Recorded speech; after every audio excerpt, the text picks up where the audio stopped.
Abdulla Qodiriy 1894-yil Toshkent shahrining Ko'kcha mahallasida tavallud topdi. Abdulla Qodiriy o'z tengdoshlariga nisbatan aqliy, zehniy ustun edi. Uning O'tgan kunlar va Mehrobdan chayon kabi asarlari o'zbek xalqining milliy ruhini, tarixini va orzu-umidlarini aks ettirdi. O'tgan kunlar romanida Abdulla Qodiriy 19-asr O'zbekistonning, balki butun turkiy xalqlar adabiyotining durdona namunasiga aylandi. Ammo xalqning ko'zini ochishga bo'lgan harakatlari NKVD yuqori komitetiga tahdid kabi tuyular edi. 1937-yilda Stalin repressiyalari davrida Qodiriy hibsga olindi.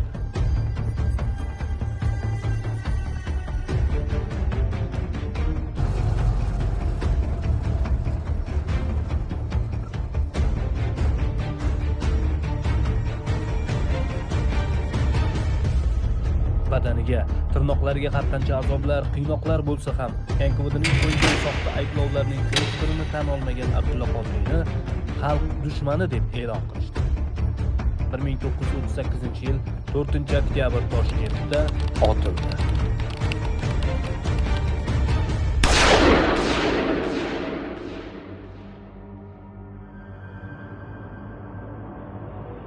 Otilgach, asarlari zararli sanalib o'tda yoqildi, ularni o'qish taqiqlandi.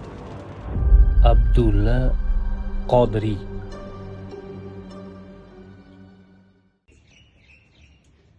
1920-yil Abdulla Qodiriy 1920-yilda Kasabalar shurosining sarkotibi. 1923 va 1926-yillarda Mashtum jurnali tashkilotchilaridan biri va tahrir hay'ati a'zosi sifatida faoliyat yuritgan. Adibning tarjimai holatida adabiy faoliyati boshlanishini shunday xotirlaydi. Shu miyonalar bozor vositasi bilan tatarlardan chiqayotgan gazetalarni o'qib dunyoda gazeta degan gap borligiga iymon keltirdim. 1913-yilda o'zbekcha Sadoy Turkiston, Samarqand, Oyna gazetalari chiqa boshlagach, shularga gap yozib yurish fikri uyg'ondi. Adibning ilk chiqishi 1914-yil 1-aprel sonida Sadoy Turkiston gazetasida chiqdi. U Abdulla Qodiriy imzosi bilan Yangi masjid va madrasa nomli e'loni bo'ldi. Adibning 1917-yili oktyabr to'ntarishlaridan keyingi faoliyati asosan matbuot yoki publitsistika bilan bog'liq bo'ldi. U 1919 va 1925-yillar oralig'ida 300 ta turli maqollar yozib va publitsistik asarlar yozib qoldirgan. Abdulla Qodiriy jurnalistik hayoti haqida xulosa: boshqalarning xizmati daftar bilan sobit bo'lsa, mening xizmatlarim matbuot bilan ravshandir deb qoldirganlar.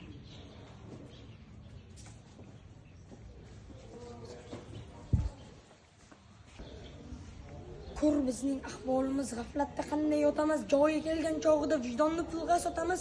O'g'limizga na adab, na fan, na yaxshi so'lamak, na xudoni buyrug'i bo'lgan o'lim urg'otamiz.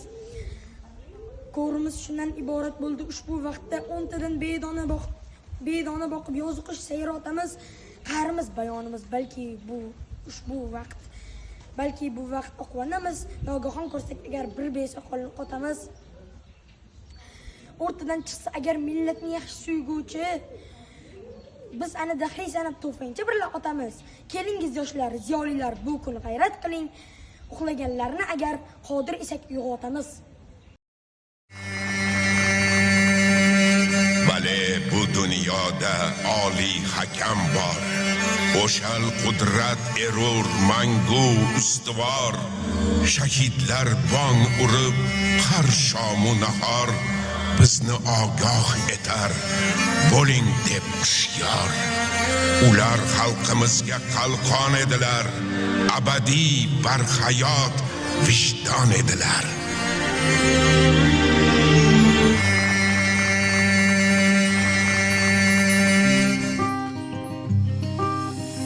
Jon millatim ko'zingni och, tuprog'ingda jim yotibdi kimlar, asl vijdon sohibi iymon, ma'rifatparvar buyuk jadidlar.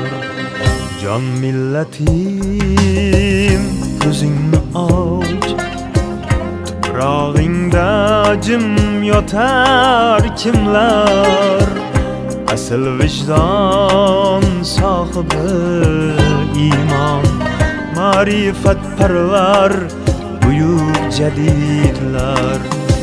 Hurriyatning chirog'in yoqib, jaholatning ildizin chopib, millatning pok o'zligin topib, joni yurtga qurbon jadidlar.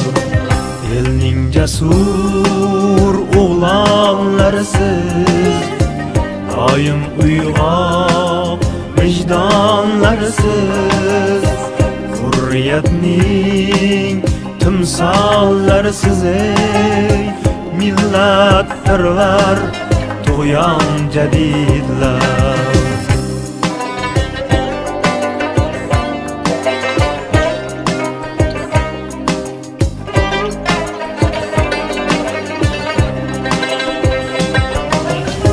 Nomus yer kabi toptalib, surgun quvg'inlarda ezilib, tepaliklarda xor otilib, daryo oqqan qonlar jadidlar.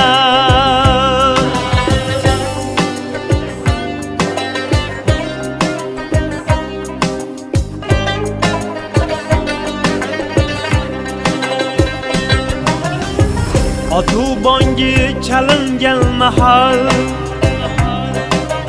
xoinlarni mot qilib alal, sotqinlikdan tik o'lmoq afzal degan qattiq tog'lar jadidlar.